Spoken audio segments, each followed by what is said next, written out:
మాజీ మంత్రి అంబటి రాంబాబుపై కేసు నమోదు చేశారు. పట్టాభిపురం పోలీస్ స్టేషన్లో కేసు నమోదు చేశారు పోలీసులు. ఇక పోలీసులను బెదిరించడం, విధులకు ఆటంకం కలిగించారంటూ కూడా ఆరోపణలు చేశారు. ఇక బిఎన్ఎస్ 132, 126(2), 351(3), 189(2) రెడ్ విత్ 190 సెక్షన్ల కింద అయితే కేసు నమోదు చేశారు. ఇక బుధవారం మెడికల్ కాలేజీల ప్రైవేటీకరణకు వ్యతిరేకిస్తూ గుంటూరులో అయితే అంబటి రాంబాబు ఆధ్వర్యంలో వైసీపీ అయితే ర్యాలీ జరిపింది. ఇక ర్యాలీని అడ్డుకున్న పోలీసులతో అయితే అంబటి వాగ్వాదానికి అయితే దిగారు. ఇక ఇదే అంశంపై మరింత సమాచారం మా ప్రతినిధి సత్య అందిస్తారు. చెప్పండి సత్య, మరి ఇప్పుడు ఏదైతే అంబటి రాంబాబుని పోలీసులు అరెస్ట్ చేశారో దాని గురించి మీ దగ్గర ఉన్న సమాచారం ఏంటి? అమూల్య, మనం ఏదైతే నిన్న అంబటి రాంబాబు ఆధ్వర్యంలో గుంటూరులో మెడికల్ కాలేజీకి సంబంధించి నిరసన కార్యక్రమం చేపట్టారు. ఆ చేపట్టిన కార్యక్రమం అయితే పోలీసులకి అంబటి రాంబాబుకి అయితే కొంత తోపులాటను, కొంత వాగ్వాదం అయితే జరిగింది అమూల్య. ఆ వాగ్దానంలో నువ్వెంతాను ఒక పరుష పదజాలంతో అయితే ఇద్దరు మాట్లాడుకోవటం, నెట్టుకోవటం లాంటి ఆ బారిగేడ్లు కూడా అంబటి రాంబాబు తొలగించడం కూడా అది కొంత ఉద్రిక్తక నేపథ్యం అయితే కనపడింది. అయితే మనం నిన్నే చెప్పుకున్న ఇలాంటి పోలీసులకి విధులకి ఆటంకం కలిగించారు, కంపల్సరిగా మా డ్యూటీలకి ఆటంకం కలిగించారని కేసు ఏదైతే నమోదు చేస్తారని అయితే మనం నిన్న అయితే ఈ విషయాన్ని అయితే మనం తెలియజేసాం అమూల్య.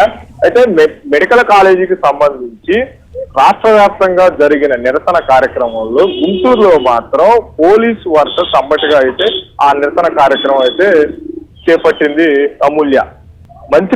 మాజీ మంత్రి అంబటి రాంబాబు కేసు అయితే పట్టాభిపురం పోలీసులు అయితే కేసు నమోదు చేశారు. సెక్షన్ లో కూడా బిఎన్ఎస్ 132, 126(2), 350(2), 189(2), రెడ్ విత్ 190 సెక్షన్ల కింద కూడా అయితే కేసు అయితే నమోదు చేశారు. అయితే అంబటి రాంబాబు దీని మీద ఎలాంటి స్పందన ఇస్తారు, దీని మీద ఎలాంటి రియాక్షన్ అంబటి రాంబాబు నుంచి వస్తుంది అనేది కొంత అయితే వేచి చూడాల్సింది. ఏమన్నా కోర్టుకి ఏమన్నా వెళ్తారా లేదా హైకోర్టుకి ఏమన్నా వెళ్తారా అనే దాని మీద అయితే కొంత సమయం అనేది అయితే అవకాశం ఉంది అమూల్య. మరి ఇప్పుడు ఈ సెక్షన్ల పైన దేనిపైన అయితే కేసు నమోదు చేశారు, అవి ఎంతవరకు తీవ్రమైనవంటారు?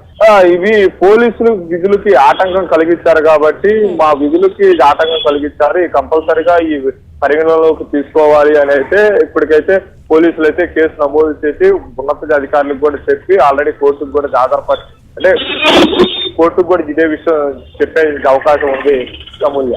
మరి ఇప్పుడు ఇట్లాంటి తరహా కేసులో రాజకీయ నాయకులపై తరచుగా ఎందుకు వస్తుందంటారు? అంటే ఈ నిరసన కార్యక్రమానికి సంబంధించి ఏదైతే వైఎస్ఆర్సీపీ ప్రభుత్వ మెడికల్ కాలేజీలకు సంబంధించి నిరసన కార్యక్రమం నిన్న చేపట్టిందో ఈ నిరసన కార్యక్రమంలో కొంత తోపులాట అనేది ప్రతి ఒక్క నియోజకవర్గంలో జరుగుతుంది. కానీ అంబటి రాంబాబు మీద మాత్రం ఇదివరకు జగన్ సత్తనపల్లి పర్యటన కూడా రెంటపాల గ్రామంలో ఒక విగ్రహ ఆవిష్కరణకు వచ్చినప్పుడు కూడా ఒక డిఎస్పీతో కూడా నువ్వెంత అని ఒక స్థాయికి అయితే ఈ తోపులాట కానీ ఈ వాగ్వాదం కానీ జరిగింది. అలాంటప్పుడు కూడా ఎలాంటి కేసులు నమోదు చేశారు, కానీ ఎలాంటి తదుపరి యాక్షన్ అయితే ఇంతవరకు తీసుకోలేదు.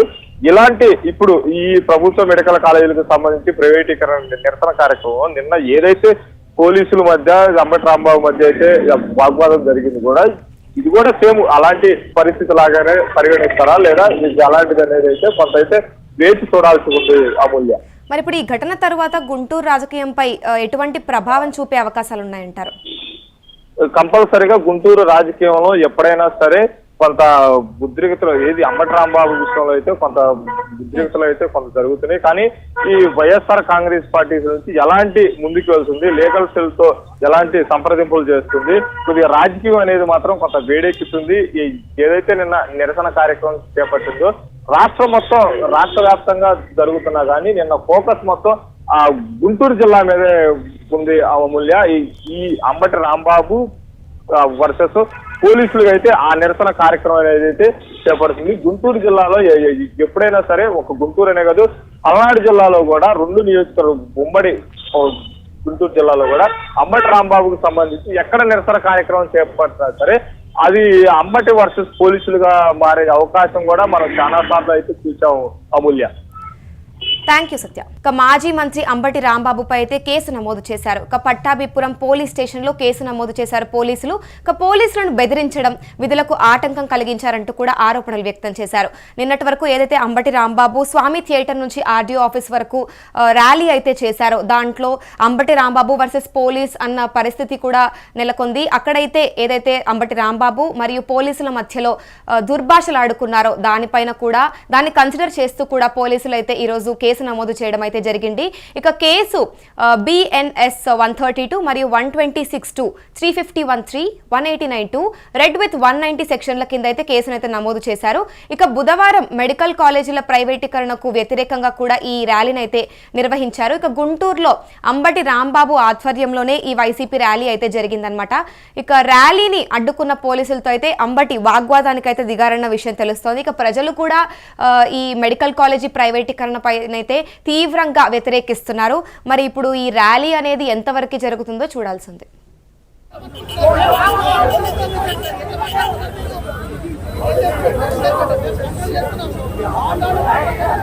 జై జై జగన్ వద్దులాలి అంబటి రాంబాబు నాయకత్వం వద్దులాలి వద్దులాలి అంబటి రాంబాబు నాయకత్వం వద్దులాలి వద్దులాలి అంబటి రాంబాబు నాయకత్వం వద్దులాలి రక్షించాలి పోలీసు దౌర్జన్యం రక్షించాలి పోలీసు దౌర్జన్యం రక్షించాలి పోలీసు దౌర్జన్యం రక్షించాలి వద్దులాలి అంబటి రాంబాబు నాయకత్వం వద్దులాలి వద్దులాలి అంబటి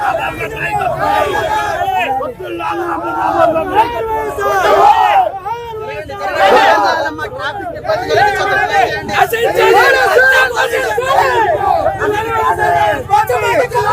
అంబటి రాంబాబు